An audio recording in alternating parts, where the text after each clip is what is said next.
Le béton est défini par la valeur de sa résistance à la compression à l'âge de 28 jours, dite résistance caractéristique spécifiée, et notée FC28. Elle est déterminée sur des éprouvettes cylindriques de dimension 16 par 32 cm.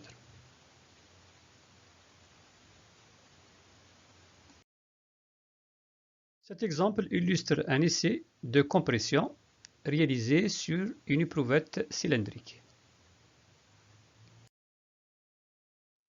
Pour déterminer la résistance à la compression d'un béton à l'âge G inférieur à 28 jours, on a deux cas possibles. Si FC28 du béton utilisé est inférieur ou égal à 40 MPa, on utilise la formule numéro 1. Avec G, c'est l'âge du béton. FC28, c'est la résistance à la compression à 28 jours. Si FC28 du béton utilisé est supérieur à 40 MPa, alors on utilise la formule numéro 2.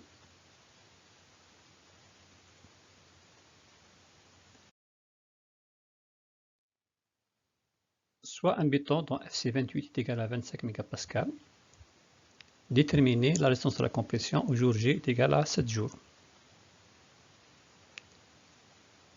Étant donné que FC28 est inférieur à 40 MPa, donc on utilise la formule suivante, avec G est égal à 7 jours, et FC28 c'est 25 MPa.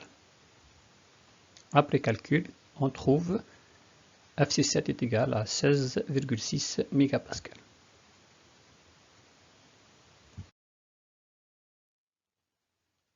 La résistance caractéristique à la traction à l'âge G est notée FTG. Elle est déterminée à l'aide de la formule suivante. Donc FTG est égal à 0,6 plus 0,06 FCG. FCG, c'est la résistance à la compression au jour considéré.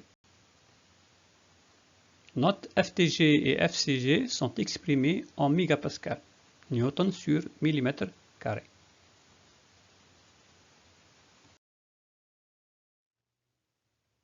La résistance caractéristique en traction, FTG, peut être déterminée par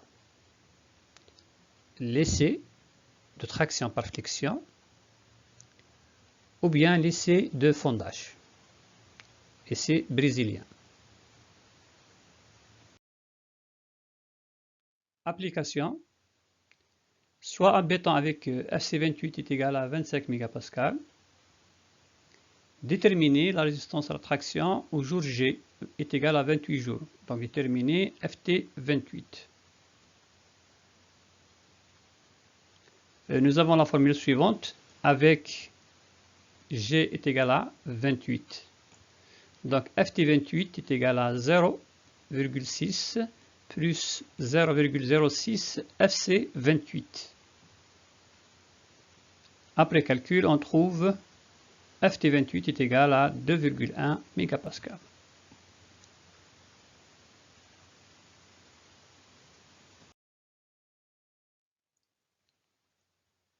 Le module de déformation longitudinale instantanée, noté EIG, est donné par l'expression suivante.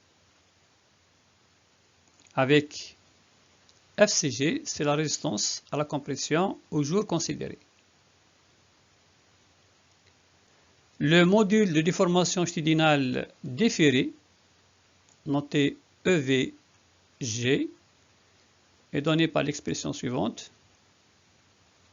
Avec toujours FCG, c'est la résistance à la compression au jour considéré.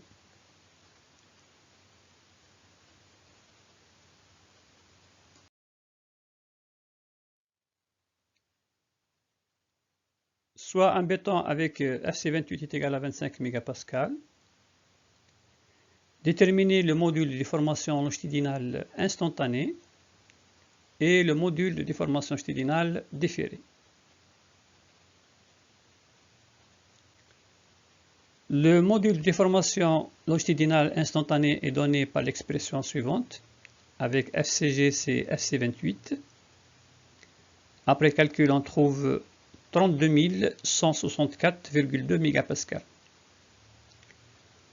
Pour le module de déformation longitudinale différée, il est donné par l'expression suivante, avec toujours FCG, c'est FC28, est égal à 25 mégapascales. Après calcul, on trouve 10 818,9 mégapascales. On note ici que pratiquement le module de déformation longitudinale différée est un tiers du module de déformation longitudinale instantanée.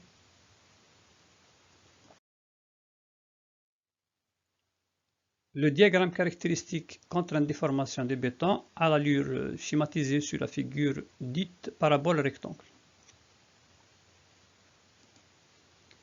Sigma BC, c'est la contrainte de compression de béton.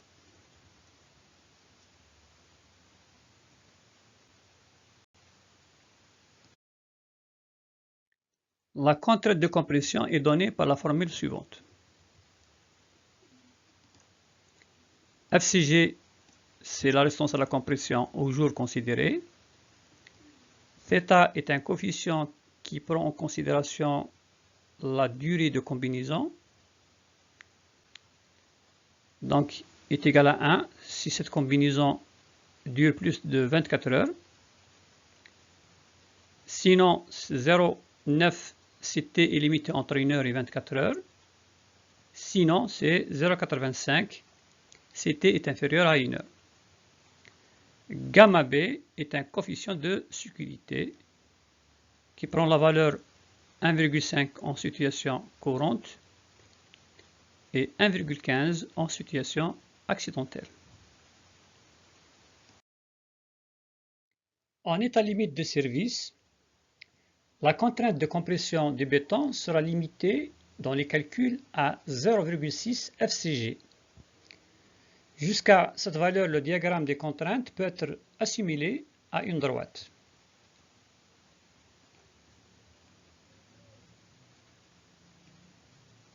La contrainte limite, en état limite de service, est donnée par la formule suivante. Donc, c'est 0,6 FCG.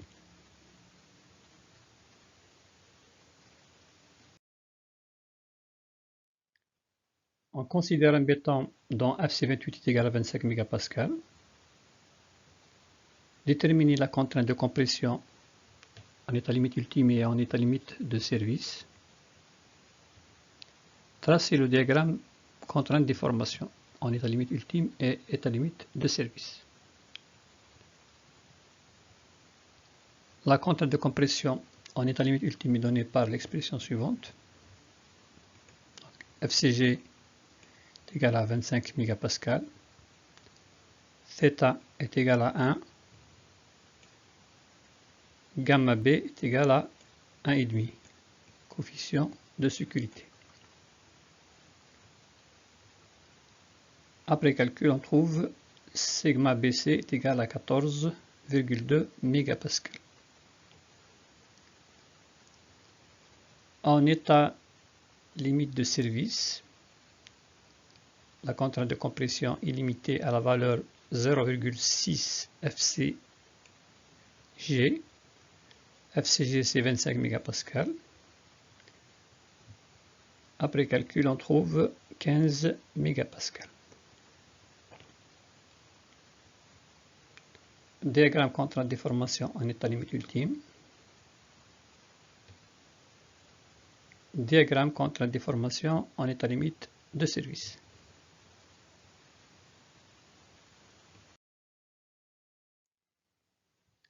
Le retrait est le raccourcissement du béton non chargé au cours de son durcissement.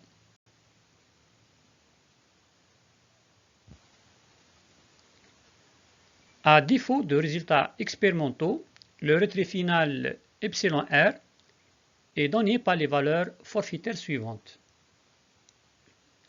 2 10 puissance moins 4 en climat humide, 3 10 puissance moins 4 en climat tempéré sec, 4 10 puissance moins 4 en climat chaud et sec, et 5 10 puissance moins 4 en climat très sec ou bien désertique.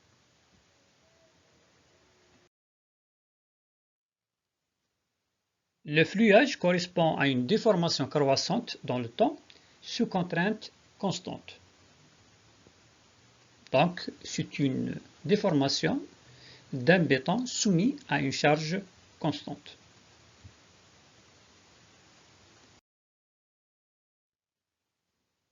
Le coefficient de dilatation thermique d'un solide est l'aptitude d'un matériau soumis à une variation de température à se dilater.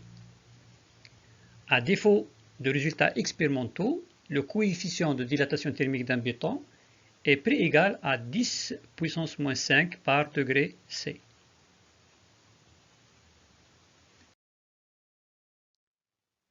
Le coefficient de Poisson décrit l'expansion ou bien la contraction d'un matériau dans des directions perpendiculaires à la direction de la force appliquée.